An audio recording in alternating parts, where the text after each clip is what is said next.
परमेश्वर पिता का और उसके पुत्र हमारे उद्धारकर्ता प्रभु यीशु मसीह का धन्यवाद हो।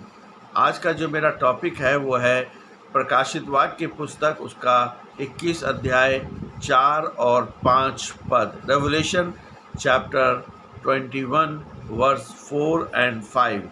और ये है इस प्रकाशित वाक्य की श्रृंखला का वीडियो नंबर 110 है। और यहाँ पे परमेश्वर के वचन में इस प्रकार से लिखा हुआ है कि और वह उनकी आंखों से सब आंसू पोंछ डालेगा, फिर ना कोई मृत्यु रहेगी, ना कोई शोक, ना विलाप, ना पीड़ा रहेगी, पहली बातें बीत गईं।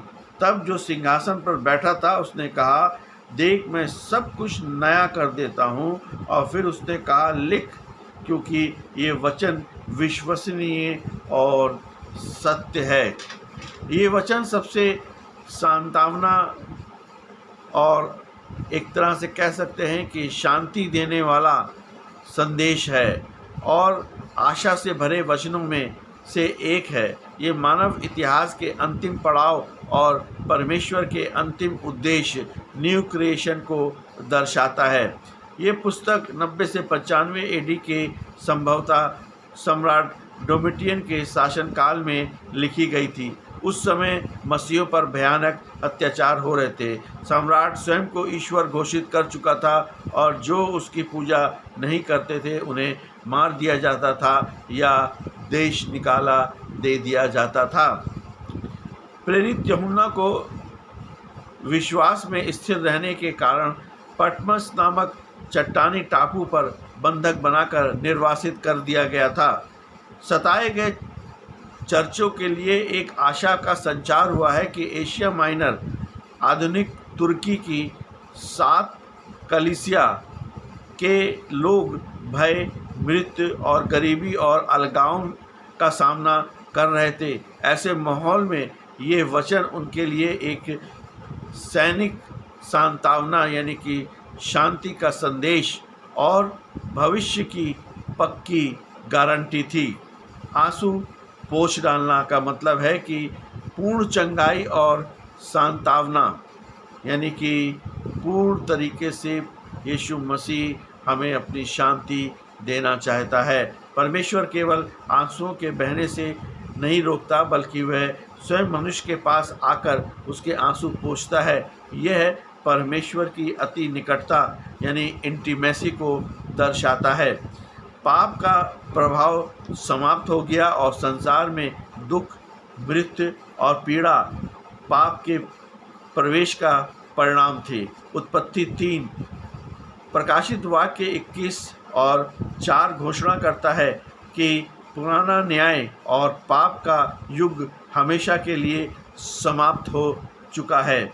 4 चीज़ों का अंत, मृत्यु जो मनुष्य का सबसे बड़ा शत्रु है, उसका अस्तित्व ही समाप्त हो जाएगा। शोक, प्रियजनों के खोने या तबाही का मन, भारीपन, सब जो है वो ख़त्म हो जाएगा। विलाप, रोने चिल्लाने और अन्याय की पुकार का अंत होगा। पीड़ा, शारीरिक, मानसिक और आत्मिक दर्द का नामो निशान नहीं रहेगा। मैं सब कुछ नया बनाता हूँ, रेस्टोरेशन है ये। यूनानी मूल पाठ में नया शब्द के लिए कैलोस या काइनोस शब्द का प्रयोग किया गया है। इसका अर्थ है समय के हिसाब से नया। जैसा नया हम फ़ोन खरीद लेते हैं वैसे ही सब कुछ नया हो गया। काइनोस का अर्थ होता है कि गुणवत्ता और स्वभाव में नया, new in quality and nature, यानी कि पुरानी सृष्टि को फेंकना नहीं बल्कि उसे उसके पाप, बीमारी और मृत्यु से पूरी तरह शुद्ध करके एक नए दिव्य रूप में बहाल करना है। ये वचन विश्वास योग्यता और सत्य है। परमेश्वर का सिंहासन स्वयं बोलना इस बात पर मोहर लगाता है कि यह कोई मानवीय कल्पना या पूरा सपना नहीं है। ये संसार के रचने वाले की प्रतिज्ञा है, यानी कि उसकी एक बड़ी प्रॉमिस है। वर्तमान के दुख भविष्य की उस महिमा के सामने कुछ भी नहीं जो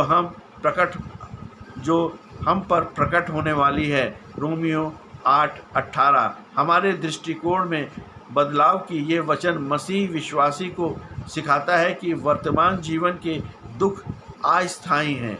परमेश्वर की उपस्थिति की अंतिम उद्देश्य स्वर्ग में केवल सोने की सड़क होना नहीं, बल्कि परमेश्वर का अपने लोगों के साथ स्वयं निवास करना है। इसलिए प्रभु यीशु मसीह पर विश्वास करें, प्रभु यीशु मसीह से अपने पापों को मान लें, प्रभु यीशु मसीह से अपने पापों का पश्चाताप करें और यीशु मसीह को उद्धारकर्ता के रूप में ग्रहण करें। यही मसीही जीवन है। आमीन।